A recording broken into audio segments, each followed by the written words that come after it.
continues in the post saying that we're all going to die and as a species go extinct at some point, and with the way the world is heading, it might be soon. What we're no strangers to pessimism here, they took it a bunch further. This is accepted as scripture in antinatalism that there is absolutely no point in life whatsoever. They think that having kids makes you responsible for their future suffering. Another post made a day later is titled Birth, a guaranteed death sentence. 2 people in my life recently had kids, the post begins. I physically felt discomfort that they were delighted, even knowing they will die at some point and suffer along the way. See, I'll say it like this.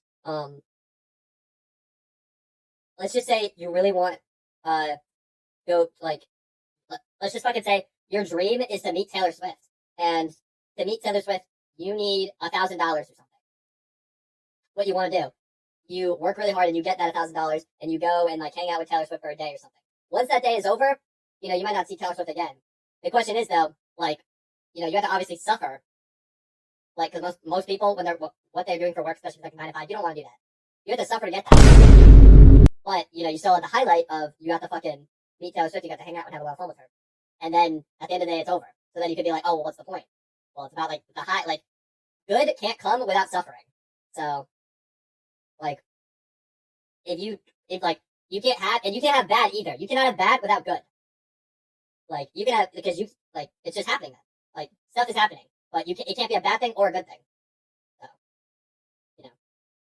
I think for a reason to bring if you want to look at that, it's kind of like the statement am I living right now or am I dying?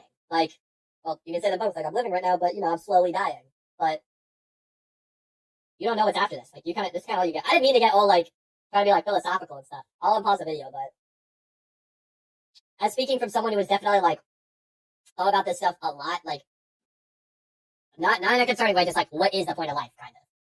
I don't know if I've still found it, but I think I've definitely come to the conclusion, there's, just dying is not good. It's just so weird to me knowing you have kids that will die. These horrible, nihilistic posts. I definitely think you can have bad without good. How do you know what bad is if there's nothing good?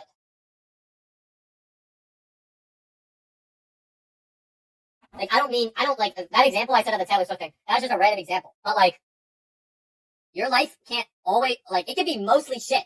It can be. But if there is nothing good ever about your life, you can't know that it's bad. And it's small things.